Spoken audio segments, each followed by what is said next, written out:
सच्चिदानंद सदगुरु साईनाथ महाराज की जय। ओम साई राम। मित्रों, आज का ब्लॉग आप सभी हमारे साईं परिवार के लिए विशेष लाभकारी और कल्याणकारी है, क्योंकि आज के ब्लॉग में हम अपने साईं परिवार के लिए बहुत ही विशेष उपाय लेकर के आए हैं।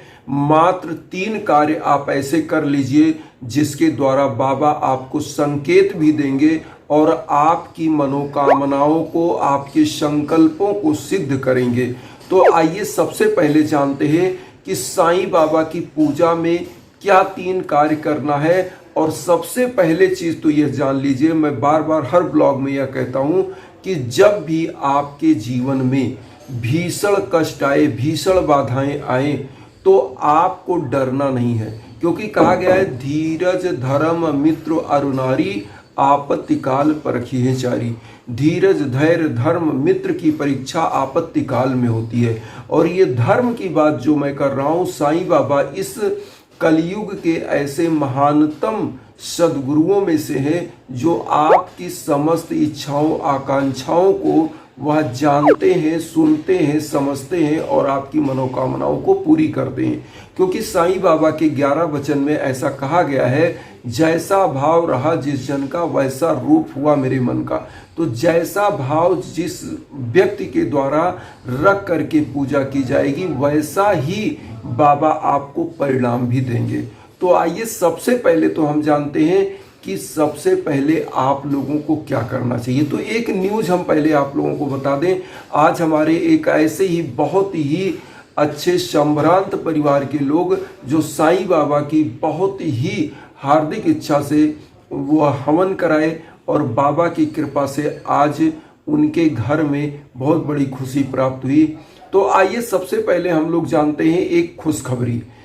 एक ऐसे ही सच्चे साईं भक्त हैं जो उड़ीसा के रहने वाले हैं। उनके लिए मैंने 2 हवन किया था और 2 हवन होने के बाद उनका बेटा जो है MBBS की परीक्षा, मतलब जो नीट होती है, ऑल इंडिया की परीक्षा नीट क्वालिफाई किया था। तो आज उन्होंने मुझे न्यूज़ दिया, काफ़ी दिन हो गया रिजल्ट आए, तो उन्होंने कहा कि गुरुदेव बहुत ही अच्छा कॉलेज मिल गया और आपके हवन के द्वारा सब कुछ संभव हुआ। तो ये तो मैं माध्यम हूँ, करते सब बाबा हैं। और आप सभी लोगों को इसीलिए हम इंस्टाग्राम का लिंक देते हैं कि कोई भी यज्ञ आजन हवन अगर आपको कराना है तो हमारे इंस्टाग्राम पर संपर्क कर सकते हैं। तो आइए सबसे पहले जानते हैं कौन से 3 कार्य आपको करने चाहिए अपने घरों में।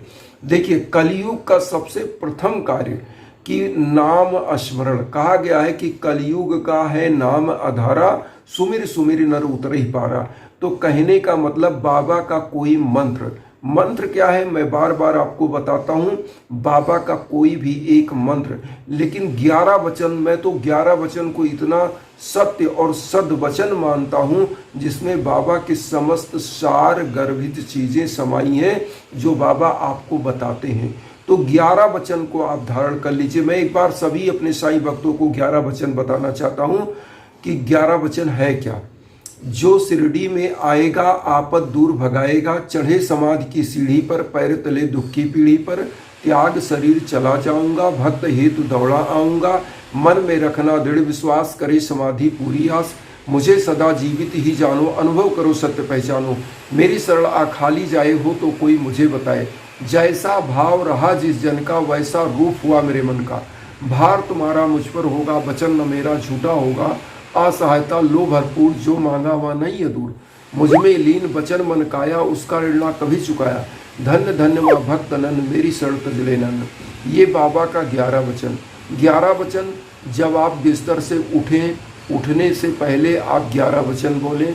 आप जब सोने जाएं तो सोने से पहले 11 वचन बोलें। आप किसी शुभ कार्य के लिए जा रहे हैं, 11 वचन बोलें। मैं कहता हूँ कलयुग में जो नाम का स्मरण करेगा वही सबसे ज्यादा पुण्य प्राप्त करेगा। तो नाम स्मरण के साथ अब 2 चीज क्या करना चाहिए उसको ध्यान दीजिए।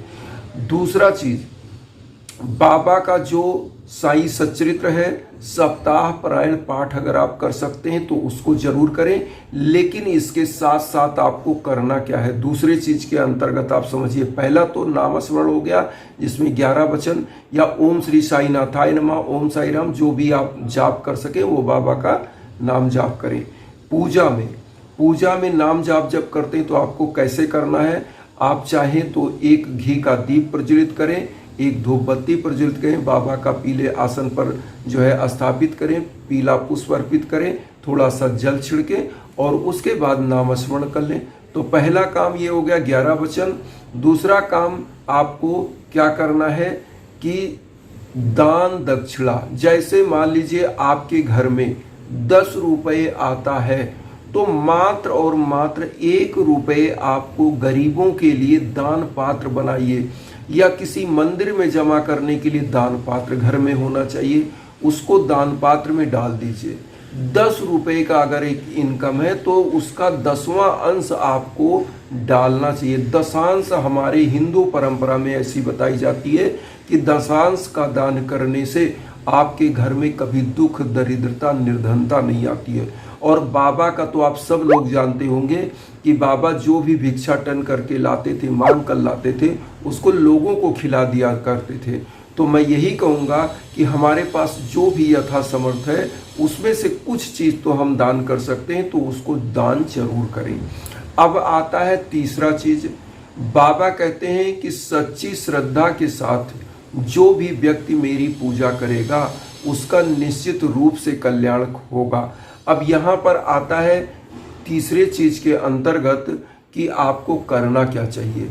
समय समय पर जब आपकी ग्रह बाधाएं बढ़ जाती हैं तो आप पीड़ित होते हैं। कोई भी ऐसा पशु, पक्षी, मानव जो भी इस धरा पर है वह किसी न किसी ग्रह से संचालित होता है।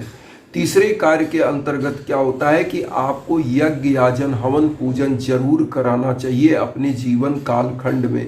पहले लोग चारों धाम जाया करते थे, जब इतना डेवलपमेंट नहीं था तो लोग पैदल जाया करते थे, क्योंकि इतनी गाड़ियां नहीं थी, इतनी चीज़ें नहीं थी, सुविधाएं नहीं थी। तो लोग क्या करते थे कि घर से कुछ चावल, कुछ चीज़ें लेकर के जाते थे और घर परिवार रोते थे कि पता नहीं चारों धाम जा रहे हैं, घर कब लौटेंगे, लौटेंगे भी कि नहीं लौटेंगे। लेकिन आज के समय में हर चीज़ संभव है।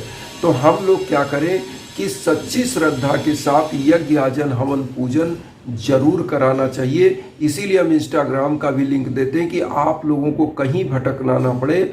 आपको जब भी जीवन में भीषण बाधा आए, दाम्पत्य जीवन की बाधा आए, संतान प्राप्ति की बाधा आए, आपके घर में खरस्टक चले, ऐसे समयों में आपको यज्ञ, याजन, हवन जरूर कराना चाहिए। जो दिव्य हवन होता है, आपके नाम और गोत्र पर संकल्प होकर के वह हवन होता है।